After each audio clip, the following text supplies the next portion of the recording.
Hello, this is Fred Carbone, Carbone Family Vineyard. It is the 14th of July 2017, and I thought I'd give you a little walkthrough to see where the vineyard is today. Walking down here, this is our first two rows. This is all Viognier.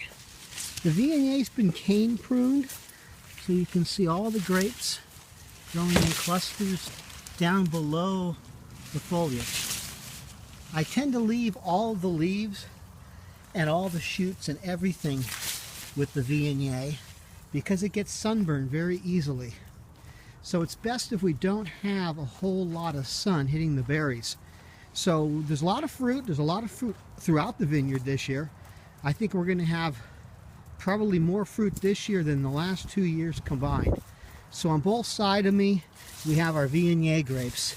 And nice big clusters right now. Beautiful closed clusters. Very, very little mildew because I did really well with mildew control. Looking into the middle of the vineyard, right in front of you here, there's an area that's very yellow. I'm not exactly sure why that is. I think it might be some iron deficiency. So I went ahead and I put ironite underneath those drippers. And you can see how yellow these vines are. That's very atypical. It's only this area right below the oak tree for some reason. Maybe the oak tree sapping a lot of the nutrients. But this is all Syrah grapes. The Syrah grapes have now finished with their berry set. We're going through bunch closure, so some of the bunches are very open, others are more closed. A lot of fruit on the Syrah as well. Hopefully these are going to plump out and get bigger. This is not one of the best rows. We had a lot of dieback this year, so you can see there's some areas where I've planted new vines right next to old vines.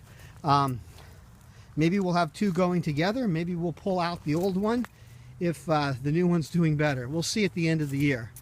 Other parts of the vineyard, particularly both sides where the hills are, doing very, very, very well, very vigorous.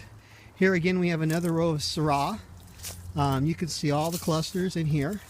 I tend to pull more of the leaves off of the eastern or morning sun side so that they get more sun.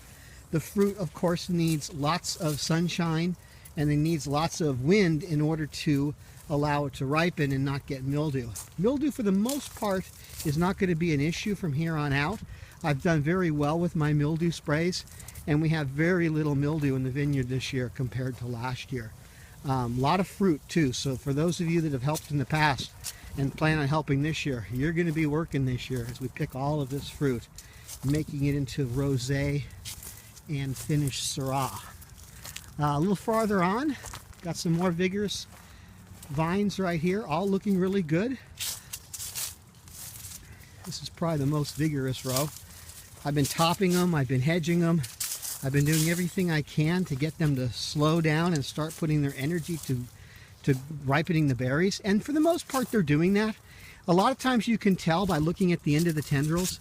When you look at a growing tip, you really want to see the leaf part and the tendril being about the same size for this time of year. That means it's putting its energy into ripening the berries. Others, you can see there are longer tendrils than there are leaves. That means it's still doing vegetative growth. For this vine, that's okay because it isn't carrying any fruit. I have to still go through and do a little bit of summer pruning where I'm going to drop off any of the clusters on struggling vines so that they can grow back better, remove some of the excess shoots so we're only going to have what we need to make our structure, the cordons and shoots stronger for next year. But overall, things are looking pretty good. We've got 250 vines on this property, and I'm hoping to get, oh, I don't know, we'll say a good 30 gallons of wine this year, if we're lucky. But that's it for now. Fred Carbone, Carbone Family Vineyard.